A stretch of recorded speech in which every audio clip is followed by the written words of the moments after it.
पिछले कुछ सालों में स्टॉक मार्केट में जितने भी बड़ी बड़ी हलचल हुई है, चाहे वह आईपीओ ओवर सब्सक्राइब होना, एसआईपी रिकॉर्ड बना रहा है, एक बहुत बड़ा बुल रन आया। इसके पीछे दो कारण है। पहले था कि अब तक स्टॉक मार्केट में वही लोग इन्वेस्ट करते थे जिनके पास मैच्योरिटी के साथ साथ नॉलेज भी थे। बट आज की टाइम पर यंगस्टर्स पहली बार स्टॉक मार्केट में इन्वेस्ट करना शुरू किया, और जब इतनी बड़ी ऑडियंस एक साथ मार्केट में आए तब मार्केट में आई बड़ी बुल रन। दूसरा कारण यह था कि पहले सिर्फ मेट्रो सिटी के लोग यानी टियर 1 की लोग मार्केट में इन्वेस्ट करते थे, बट आज टियर 2, टियर 3 यहाँ तक कि गांव के लोगों ने भी इन्वेस्ट करना शुरू किया है। और इन छोटे छोटे शहर और गांव के लोगों को मार्केट के साथ जोड़ने में सबसे बड़ी भूमिका निभाई है ग्रोव। एक किसान की बेटे ने अपनी 3 दोस्तों के साथ मिलकर जब इस कंपनी की शुरुआत की तब सोचा भी नहीं था कि इतनी जल्दी यह $1 बिलियन एम्पायर बन जाएगा। यह एक ऐसी कंपनी है जो शुरू हुई थी एक्सेल शीट पर और आज 40,000 करोड़ से भी ज्यादा एसेट्स हैंडल करते हैं। आप यह बात इस डेटा से समझ लीजिए कि पिछले 3-4 साल से जितनी भी नए लोग स्टॉक मार्केट में आए हैं उसमें से 40% लोग ग्रो के पास आए हैं, उनमें से 70% लोग टियर 2, टियर 3 से आए हैं। और इसीलिए ग्रोव एक्टिव यूजर की मामले में देश की सबसे बड़ी स्टॉक ब्रोकिंग कंपनी बन गए हैं। जो कंपनी 2020 में 7वें नंबर पर थी अराउंड 7 लाख एक्टिव यूजर के साथ, और उस टाइम मार्केट लीडर था ज़ीरोधा 35 लाख यूजर के साथ। उसके मात्र 5 साल बाद आज 1 करोड़ 32 लाख यूजर लेके टॉप पर बैठा हुआ है, ज़ीरोधा से अराउंड 50 लाख यूजर ज्यादा लेकर। कैसे बनी थी ग्रोव, किसने बनाई थी, क्यों बनाई थी, कौन सी ऐसी सक्सेस स्ट्रेटेजी थी जिसकी वजह से मात्र 8 साल में इतनी बड़ी बड़ी सेटल्ड कंपेटिटर्स को हराया और उससे आगे निकल गई। ग्रोव का बिजनेस मॉडल क्या है? क्या ग्रोव के पास real long term growth plan है या यह भी एक फंडेड फैंटेसी है? Let's decode Grove.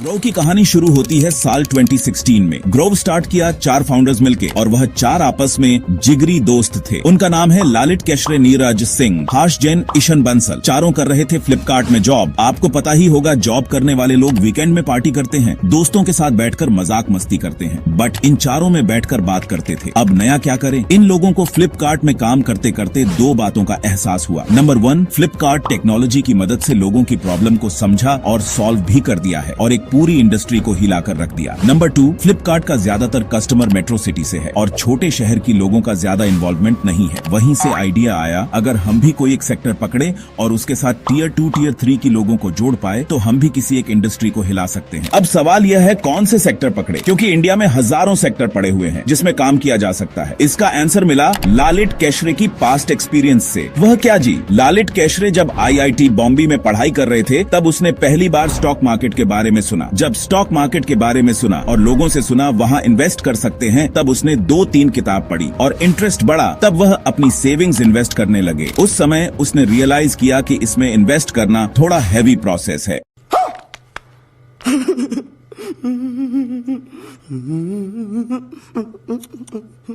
चाहे वह डीमैट अकाउंट खुलवाना हो, बाय करना हो या फिर सेल करना हो। अब शुरू करने से पहले चारों के बारे में थोड़ा जान लेते हैं। लालित केशर IIT बॉम्बे से पढ़ाई कंप्लीट करने के बाद एडुफ्लिक्स नाम से एक स्टार्टअप शुरू किया एजुकेशन की फील्ड में, जो कुछ खास नहीं चला और मात्र 2 साल में उसे बंद करना पड़ा। उसके बाद वह फ्लिपकार्ट पर प्रोडक्ट लीड की पोजीशन पर ज्वाइन किया, जहां उन्हें प्रोडक्ट डिजाइन और कंज्यूमर चेक का एक्सपीरियंस मिला। हाश जैन जो IIT दिल्ली से B.Tech थे और फ्लिपकार्ट पर लॉजिस्टिक्स और सप्लाई चेन को संभालते थे। नीरज सिंह जो इंजीनियरिंग ग्रेजुएट थे और CDSE से एडवांस्ड कंप्यूटिंग में पोस्ट ग्रेजुएट डिप्लोमा किए थे, वह फ्लिपकार्ट में टेक्नोलॉजी डिपार्टमेंट में जॉब करते थे। ईशन बंसल जो ग्रेजुएट थे BITS पिलानी से, MBA in finance from XLI Jamshedpur and is a CFA charter holder. वह फ्लिपकार्ट में फाइनेंस डिपार्टमेंट में थे। धीरे धीरे चारों में दोस्ती हुई। यह दोस्ती धीरे धीरे बिजनेस की तरफ आगे बढ़ी और चारों अक्सर बैठ के कौन से बिजनेस किया जाए इस बारे में बात करते थे। ऐसे ही एक दिन चारों बैठकर अपनी अपनी एक्सपीरियंस शेयर कर रहे थे। उस वक्त लालित केशरे बोला, अच्छा भाई, इन्वेस्ट करना भी ऑनलाइन शॉपिंग की तरह आसान हो सकता है क्या? सब लोग थोड़ी देर के लिए चुप हो गए और फिर सबको लगा यह तो जबरदस्त बिजनेस आइडिया है। थोड़ा रिसर्च किया तो पता चला कि उस वक्त अराउंड 20 करोड़ लोग ऐसे थे जो इन्वेस्ट कर सकते थे, बट सिर्फ 2 करोड़ लोग इन्वेस्ट करते थे। बस यही से शुरू हुआ ग्रोव की जर्नी, क्योंकि उस समय ऑलरेडी मार्केट में बड़े बड़े प्लेयर्स एग्जिस्ट करते थे। इसी बात को ध्यान में रखते हुए ग्रोव ने कम्प्लीटली डिफरेंट अप्रोच रखा। उन्होंने देखा ये जो म्यूचुअल फंड है ये बढ़िया चल रहा है, तो क्यों ना हम भी इसी से शुरू करते हैं। मई 2016 में ग्रोव का प्लेटफॉर्म चालू हुआ as a mutual mutual fund distributor और उस समय तो ऐप भी नहीं था। उसका एक टारगेट था कि पहले महीने अगर 100 कस्टमर भी आ जाए तो मजा ही आ जाएगा, लेकिन पहले महीने ही आ गए 600 कस्टमर। कॉन्फिडेंस बढ़ गया, मतलब लोगों को हमारी आइडिया पसंद आ रहा है। धीरे धीरे कस्टमर भी बढ़ रहे हैं। चालू तो हो गया, 2017 भी आ गया। तब उन्हें याद आया कि हमारे पास तो ऐप भी नहीं है। ऐप तो होना चाहिए, क्योंकि सिर्फ वेबसाइट से हम गांव तक तो नहीं पहुंच सकते। अब ऐप बनाने के लिए पैसा और इंजीनियर दोनों चाहिए। बट उस टाइम ग्रोव के पास ना ज्यादा पैसा था ना इंजीनियर। उन चारों में जो नीरज सिंह थे वह तो इंजीनियर थे ही, तो उसने कहा मुझे बस 2 फ्रंट एंड इंजीनियर लाकर दो, मैं ऐप बना दूंगा। वही हुआ और मात्र 2 इंजीनियर के साथ मिलकर नीरज कुछ ही दिनों में ऐप रेडी कर दिया और दिसंबर 2017 में ऐप भी लॉन्च कर दिया। और फिर 2020 के स्टार्टिंग में स्टॉक ऐड किया, फिर ETF भी ऐड किया, गोल्ड भी ऐड किया, इंट्राडे ट्रेडिंग, IPO सबको एक जगह ला दिया। ग्रोव की ग्रोथ कैसे हुई यह समझो जरा। 2020 में टॉप 7 में आया, 2021 में टॉप 3 में आया, सितंबर 2023 में जीरोधा को पार किया और नंबर 1 पर आ गया। जीरोधा का था 64,80,000 कस्टमर्स और ग्रोव के हो गए 66,30,000 कस्टमर्स। अब 2025 में अराउंड 1,32,00,000 कस्टमर हो गए हैं। NSE की डेटा के हिसाब से 2024 में जितने भी नए यूजर आए हैं स्टॉक मार्केट में, उसमें से 40% डीमैट अकाउंट ग्रोव में ओपन हुए हैं। फरवरी 2025 की डेटा के according Grove is the market leader with 26% market share. क्यों हिला डाला ना। ग्रो की सक्सेस का फर्स्ट स्टेप था asset light and scalable business model. अरे भाई ये क्या बात बोल दिया आपने, इसका मतलब बताओ। मतलब क्या इसका? एसेट लाइट का मतलब जिसमें ज्यादा इन्वेस्टमेंट नहीं है, ऐसे बिजनेस मॉडल जो तेजी से स्केल हो। ग्रो खुद को एस्टैब्लिश्ड किए थे as a discount stock broker. अब आप सोच रहे होंगे यह डिस्काउंट स्टॉक ब्रोकर क्या होता है। ध्यान से सुनिए, स्टॉक ब्रोकर वह होता है जो सेबी के साथ साथ NSE और BSE में रजिस्टर होता है। जब आप किसी भी कंपनी का स्टॉक बाय या सेल करते हो तो यह एज अ मीडिएटर काम करते हैं। और स्टॉक ब्रोकर होता है 2 टाइप का। एक होता है फुल सर्विस स्टॉक ब्रोकर जो बहुत सारे सर्विस प्रोवाइड करता है, जैसे ट्रेडिंग, रिसर्च एडवाइस, PMS कर सकते हो, wealth management service, local support, जैसे ICICI डायरेक्ट और HDFC सिक्योरिटीज ही फुल सर्विस स्टॉक ब्रोकर। दूसरा होता है डिस्काउंट स्टॉक ब्रोकर जो केवल स्टॉक एंड ट्रेडिंग करने देता है और सिंपली बाइंग एंड सेलिंग के एक ऑनलाइन प्लेटफॉर्म प्रोवाइड करता है, जैसे ग्रोव, जीरोधा, अपस्टॉक्स। तो ग्रोव ने भी दूसरा रास्ता चुना और छोटे से शुरू किया। सेकंड स्टेप था कस्टमर फोकस। जब Grove initially mutual funds distribution शुरू किया था तब उसमें एक 1.25% कमीशन लगता था। यह कमीशन कस्टमर्स की रिटर्न से काटता था, तो कस्टमर थोड़ा झिझकते थे म्यूचुअल फंड लेने में। ग्रोव ने कहा यह बात है तो यह लो आपके लिए फ्री कर दिया, हमारे थ्रू म्यूचुअल फंड में इन्वेस्ट करो, कोई कमीशन नहीं लगेगा। यूजर बोला गोल्ड में इन्वेस्ट करना है। ग्रोव ने बोला फिजिकल में क्यों जाना, डिजिटा गोल्ड पर इन्वेस्ट करो। फिर यूजर बोला इंट्रा डे ट्रेडिंग करना है तो उन्होंने बोला यह भी लो। यूजर बोला डेरिवेटिव करना है तो उन्होंने बोला यह भी लो। यूजर बोला इंटरनेशनल स्टॉक में इन्वेस्ट करना है, यह भी लो। तो यूजर बोलते गए और यह प्रोडक्ट ऐड करते चले गए, इसीलिए कस्टमर इनके पास दौड़े चले आए। तीसरा जो है इसे तो मैं गोल्डन स्ट्रेटजी कहूंगा और वह है easy investing.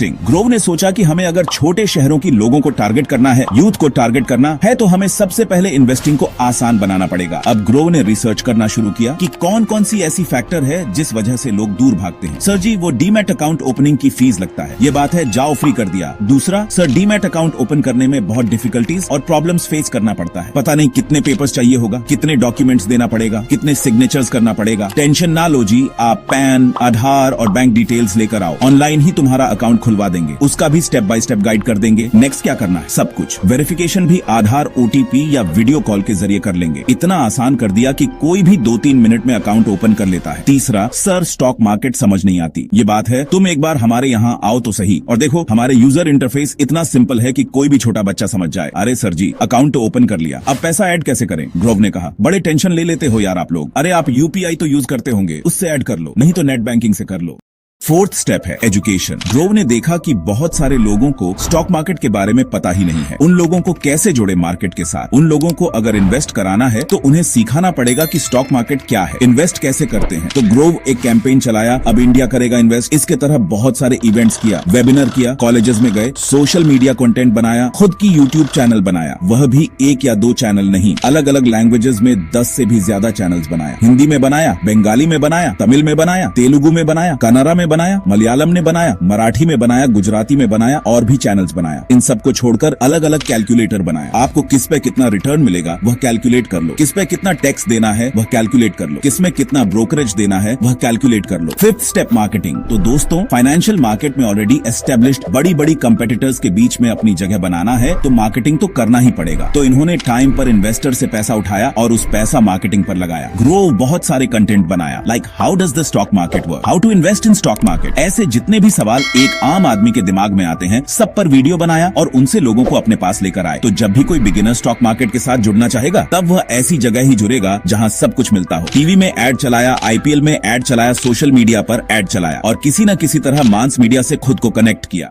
Sixth step, raising capital. देखो दोस्तों, बिजनेस में ग्रो करने की दो तरीके होते हैं। एक, खुद पैसा लगाओ और धीरे धीरे आगे बढ़ो। दूसरा, इन्वेस्टर से पैसा उठाओ और तेजी से आगे बढ़ो। और ग्रोव ने दूसरा रास्ता चुना। 2018 में पहली बार क्योरफिट के फाउंडर्स मुकेश बंसल और अंकित नगारी ने ग्रोव पर इन्वेस्ट किया। उसके बाद सेवोया India, Y combinator, रिबिट capital, tiger global, propel venture एक एक करके ग्रोव पर इन्वेस्ट किया। सबसे बड़ी बात है, ये बाकी स्टार्टअप्स की तरह लॉस में नहीं है, ये प्रॉफिटेबल कंपनी है। 2023 में रेवेन्यू था 1435 करोड़ जो बढ़कर 2024 में हो गए 3145 करोड़, यानी अराउंड 120% ग्रोथ। अरे सर, रेवेन्यू और प्रॉफिट एक चीज थोड़ी होता है। पूरी बात तो सुनो। 2023 में प्रॉफिट था 458 करोड़ और 2024 में 535 crore. Seventh step, competition analysis. Grove ने देखा कि हमारी जो कंपेटिटर है वह क्या करते हैं और क्या नहीं करते हैं। तो उसने पाया कि जितनी भी कंपेटिटर्स है वह उन लोगों को टारगेट कर रहे हैं जो मेट्रो सिटी से आते हैं, जिनके पास बड़ी कैपिटल है, जिनके पास नॉलेज है, जो प्रो ट्रेडर्स है। ग्रोव ने देखा टियर 2 टियर 3 सिटीज को कोई टारगेट नहीं कर रहा है तो हम कर लेते हैं। यूथ को कोई नहीं देख रहा है, हम देखते हैं। स्मॉल इन्वेस्टर्स को भी कोई नहीं देख रहा है, इसे भी हम देख लेते हैं। ऐसे ही सबको साथ लेकर चले और पूरे बाजार को कैप्चर करके नंबर 1 बन गए। इन सबको छोड़कर ग्रोव कुछ इनिशिएटिव्स भी लिए, like inside Grove, project Bezos products. Inside Grove के जरिए कस्टमर को ऑफिस विजिट करने के लिए इन्वाइट किया जाता है कि आप आकर खुद देखिए हम आपके लिए कैसे काम करते हैं, हर फीचर कैसे आपकी जरूरत के हिसाब से बनाया जाता है। प्रोजेक्ट बेजोस में ग्रोव के इंजीनियर्स और प्रोडक्ट मैनेजर्स को कस्टमर सपोर्ट पर बिठाया जाता है ताकि वह कस्टमर्स की हर एक प्रॉब्लम्स को समझें और उसे ठीक करें। और हर हफ्ते होने वाले प्रोडक्ट सेशन जहां रियल यूजर आकर अपना फीडबैक देते हैं, उसी के आधार पर ऐप को और बेहतर बनाया जाता है।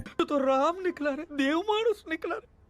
ग्रोव की स्ट्रेंथ के बारे में देखें तो सबसे पहले देश की सबसे ज्यादा एक्टिव यूजर बेस इनके पास है। दूसरा, यह एक ही प्रोडक्ट पर डिपेंडेंट नहीं है, इनके पास मल्टीपल प्रोडक्ट्स है। तीसरा, क्योंकि इनके पास बहुत बड़ी यूजर बेस है और उनके पास अलग अलग प्रोडक्ट्स भी है। अगर कोई यूजर एक प्रोडक्ट ले रखा है तो बाद में उस यूजर के पास बाकी प्रोडक्ट भी बेच सकते हैं और जितनी भी प्रोडक्ट बेचेगा उतनी ही रेवेन्यू और प्रॉफिट बढ़ेगा। अभी ट्रम्प भाई जो टैरिफ खेल रहे हैं पूरी दुनिया के साथ, उसकी वजह से हमारी इकोनॉमी और स्टॉक मार्केट में थोड़ी मंदी देखने को मिल रहा है। बट हमें पता है कि आने वाले टाइम हमारे इकोनॉमी के लिए बहुत अच्छा होगा तो स्टॉक मार्केट के लिए भी अच्छा ही होगा और उसमें सबसे ज्यादा पैसा लगाएगा हम जैसे लोग, यानी GNZ। और GNZ की पहली पसंद ग्रो, तो यह भी एक स्ट्रॉन्ग पॉइंट हो गया। अब तक हमने जितनी भी रिसर्च किए हैं उसमें हमें तो वीकनेस के बारे में ज्यादा पता नहीं चला है। तो हमें जो लगता है उसमें पहले है, स्टॉक मार्केट में जब ग्रोथ देखने को मिलता है तब तो बढ़िया रेवेन्यू और प्रॉफिट मिलता है और ग्रोथ नहीं हुआ तो रेवेन्यू और प्रॉफिट में भी बड़ी इंपैक्ट पड़ते हैं। दूसरा है, ग्रोव शुरुआत से सब कुछ फ्री दे रहा है, उस चक्कर में रेवेन्यू और प्रॉफिट काफी हद तक कम है और स्टॉक मार्केट में स्टॉक ब्रोकर को सबसे ज्यादा प्रॉफिट होता है। F&O में वह इन्होंने रिसेंटली लॉन्च किया, इसे वीकनेस नहीं कह सकते। अब सवाल ये है कि उसका फ्यूचर कैसा होगा। देखो दोस्तों, ग्रोव का फ्यूचर प्लान देखे तो समझ आते हैं कि अभी तक तो कुछ हुआ ही नहीं, होगा तो अब।